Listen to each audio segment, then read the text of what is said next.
네,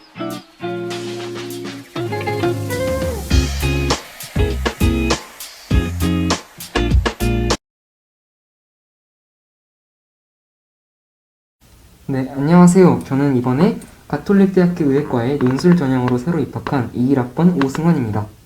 네, 안녕하세요. 저는 이번에 가톨릭대학교 의예과에 논술 전형으로 새로 입학하게 된 21학번 김진영입니다. 솔직히 말씀드리면 저는 시험을 보고 나와서 합격을 완전하게 확신하지는 못했습니다. 2021년 가톨릭대학교 논술 문제는 총 4문제가 등장을 했는데 저는 그 중에서 3문제 반밖에 풀어내지 못했습니다.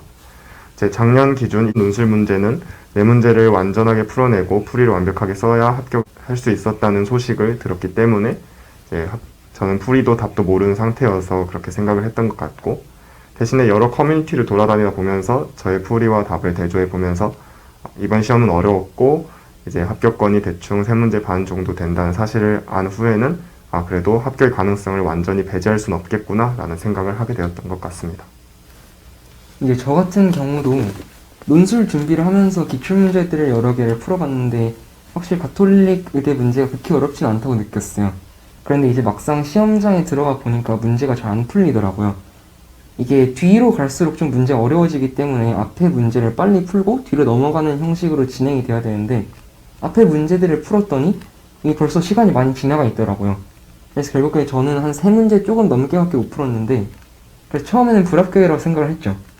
그런데 이제 그 여론이 이제 가톨릭 의대 시험이 굉장히 어려웠다고 또 얘기를 하기도 하고, 그래서 좀 희망이 생겼고 다행히 이제 결과가 잘 나와서 가톨릭 의대에 입학하게 되었습니다. 저는 사실 이제 논술 전형에 원래 목숨을 걸던 약간 그런 학생은 아니어가지고 이제 매주 일요일 저녁 6시부터 밤 12시까지만 이렇게 시간을 정해놓고 계속 꾸준히 공부를 했던 것 같아요. 학원도 이제 대형 학원 다닌 건 아니었고 고등학교 친구들이랑 이제 소규모로 팀을 이루어서 팀 수업 형태로 진행을 했었던 것 같아요. 대신에 이제 그 정해진 시간에는 논술 공부를 정말 꼼꼼하게 했었던 기억이 있습니다. 네, 저는 중학교 3학년 겨울방학 때부터 고등학교 3학년 수능을 보기 전까지 일주일에 토요일 단 2시간만을 논술에 투자를 했습니다.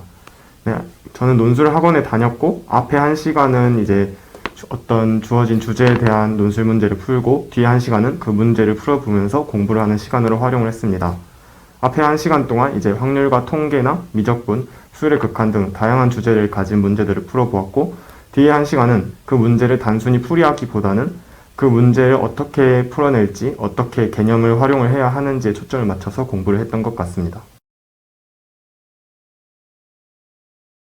저는 수학을 공부할 때 문제 풀이 방법을 외우기보다는 수학적 개념 자체를 이해하려고 노력을 했습니다. 예를 들어 미적분의 사익값 정리나 편곡값 정리를 배우게 된다면 그걸 완전히 그냥 외우기보다는 스스로 증명을 해보면서 습득을 하려고 노력을 했고, 문제에 대해서는 어떤 개념을 어떻게 활용해야 되는지를 초점을 맞춰가지고 공부를 했던 것 같습니다. 이제 준킬러나 킬러 문제 같은 경우에는 여러 가지 새끼 문제들로 구성이 되어 있습니다. 그래서 이전 단계 새끼 문제들을 통해서 어떤 정보를 얻을 수 있고, 그 다음 새끼 문제로 넘어가는 과정에는 앞에 나타난 정보를 어떻게 활용해야 되는지를 생각하면서 꾸준히 공부를 해왔던 것 같습니다. 굉장히 구체적인 공부법이 있으신 것 같은데, 사실 저는 수학이라는 과목에 공부법이라는 게 없다고 생각을 하거든요. 그래가지고 이제 되게 저는 대신 반복 학습을 되게 많이 했던 것 같아요. 그래서 수능 준킬러, 킬러 문제를 풀 때도 그렇고 논술 문제를 풀 때도 그렇고 꼼꼼하게 여러 문제를, 굉장히 많은 문제를 이제 반복 학습을 하면서 수학에 대한 감을 잃지 않는 식으로 이렇게 노력을 했던 것 같습니다. 대신 논술은 그래도 서술하는 건 중요하기 때문에 논술 공부를 할 때 서술 연습은 꾸준히 해왔던 것 같아요.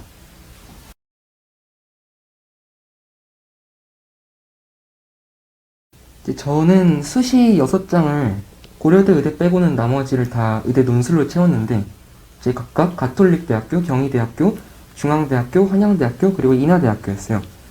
근데 이제 막상 시험은 사실 가톨릭대학교 하나밖에 안 보긴 했는데, 이제 왜냐면 정시가 막 그렇게 나쁘게 나왔던 건 아니고, 또 이제 원래도 목표를 좀 높게 잡고 그 시험을 보려고 했기 때문에, 그래서 하나밖에 보질 않았습니다. 그래서 올해 시험 문제는 가톨릭대학교밖에 모르긴 하는데, 이제 논술 준비했을 때 풀었던 기출문제들 좀 그거를 토대로 말씀을 드리자면, 경희대 같은 경우는 계산이 좀 빡센 문제들이 나오기도 하고, 중앙대는 확통의 문제가 좀 어렵게 나오기도 하더라고요. 그리고 또 이제 제가 준비하진 않았지만 울산대 같은 경우는 또 이제 영어가 다른 학교들에 비해서 중요하다고도 하더라고요. 이제 저희 가톨릭 대학교는 수리 논술밖에 안 보지만 이제 다른 학교들에는 인문 논술이나 또 과학 논술 같은 것도 있다는 사실을 알아두셨으면 좋겠습니다. 네, 저는 수시 6장 중에서 논술은 가톨릭대학교 의예과 하나만 지원을 했습니다. 가톨릭대학교 의예과만을 사실 노리고 이제 논술 준비를 꾸준히 해왔기 때문에 가톨릭대학교 의예과의 논술 문제에 대해서 말씀을 해드리자면 이제 논술 문제는 총 4문제가 등장을 합니다. 4문제의 유형은 확률과 통계, 미적분, 기하 벡터 등 어느 부분에서든 등장할 수 있으며 저희의 경우에는 기하 벡터가 빠지고 확률과 통계와 미적분에서만 등장을 했는데 이제 저희 아래 분들부터는 다시 기하가 돌아오기 때문에 어떻게 될지 모른다는 점 유의해 주시길 바랍니다. 자세한 내용은 이제 착한 논술 전형 가이드북을 보시면 확인할 수 있을 것 같습니다. 이제 의예과 문제의 가장 큰 특징은 개념을 이제 완전히 이해를 하고 있어야 문제를 풀 수 있다는 점입니다. 단순히 스킬이나 문제 풀이 방법을 토대로 이제 문제가 제공되기보다는 개념을 어떻게 활용하고 어떻게 구조적으로 풀이를 구성해야 하는지를 중점으로 공부를 해야지 더 쉽게 풀어낼 수 있는 문제들이 등장하는 것 같습니다. 저는 사실 이제 지방에 있는 일반고를 나왔기 때문에 논술로 합격을 노리고 공부를 했다기보다는 다른 전형을 위주로 공부를 해왔습니다. 고등학교 1, 2학년 때는 내신에 초점을 맞춰서 공부를 했고 고등학교 3학년 때는 내신과 정시를 병행해 가면서 1대1 밸런스를 맞추기 위해 노력을 했습니다.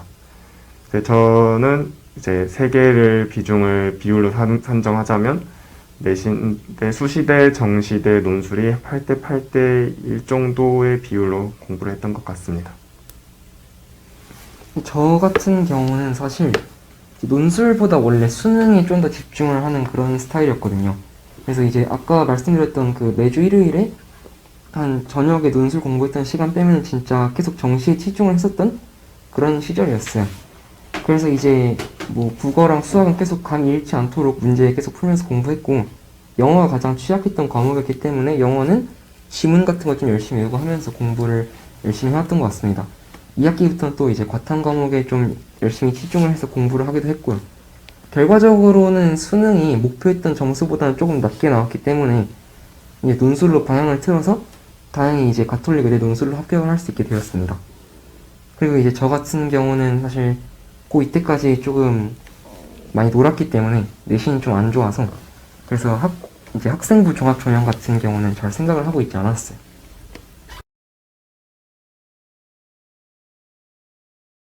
저는 사실 평범하게 그냥 시험을 보러 들어갔다가 평범하게 시험을 보고 나왔던 것 같아요. 사실 에피소드라고 할 건 그냥 딱히 별로 없는 것 같고, 그냥 하나 얘기해보자면 제가 그날이 가톨릭 대학교 논술 시험을 보는 날이 이제 수능 바로 다음 날이었어요. 근데 제가 이제 수능이 목표했던 만큼의 점수가 안 나왔기 때문에 그래서 이제 약간 멘탈이 조금 흔들리고 있는 상태였거든요. 그래서 이제 또 이제 거기에다가 설상가상으로 1번, 2번을 푸는데 또 시간이 많이 지났더라고요. 그래서 이제 3번, 4번을 약간 풀 의욕이 갑자기 확 떨어졌는데 이제 진짜 이대로 3, 4번 두 문제 다 못 풀면은 진짜 재수를 할 수도 있겠다라는 생각이 들어서 이제 그때 이제 악착같이 4번 문제 하나만 파자라고 생각을 해서 4번을 결국에 풀었기 때문에 제가 이 학교에 올 수 있었던 것 같습니다. 네, 저는 이제 상문고등학교라는 곳에서 시험을 보게 되었는데요. 네, 상문고등학교에는 오르막길이 엄청 높이 있어서 올라갈 때 되게 힘들었던 기억이 있습니다. 이제 시험장에 들어가 보니까 어떤 이제 예쁜 제복을 입은 이제 조교님이 막 반겨주셔가지고 상당히 기분이 좋았던 경험이 있고, 시험을 보는 와중에는 분명히 1, 2번까지는 많은 사람들이 팬소리가 들려왔는데 3, 4번부터는 많은 정적이 흘러서 좀 이 문제 상당히 어렵구나라는 생각이 들었습니다. 다행히도 저는 3번과 4번을 1.5문제를 풀어서 합격을 할 수 있었고, 시험장에서 나올 때는 정말로 사람들이 많이 나와서 상당히 붐볐습니다. 아래로 내려가기 북적북적 됐고 마치 이제 강남역 10시 2호선을 연상시키는 모습이었는데, 그 와중에서도 저희 어머니께서 내려오는 저를 발견하셔가지고 굉장히 기분이 좋았던 경험이 있습니다.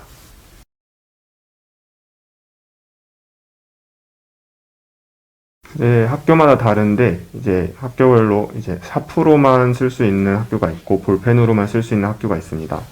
이 부분에 대해서는 이제 규정을 잘 읽어가지고 필요한 물품을 항상 소지하고 다녀야 할 것 같고, 저는 이제 샤프를 이용해서 시험을 봤기 때문에 샤프 3개랑 샤프심 2통 그리고 지우개를 가져갔습니다. 근데 시험장은 그 겨울에 시험을 보기 때문에 좀 추울 수 있습니다. 저는 그래서 무릎담요 같은 거를 가져가서 좀 보온을 할 수 있도록 도움을 받았으면 좋겠습니다.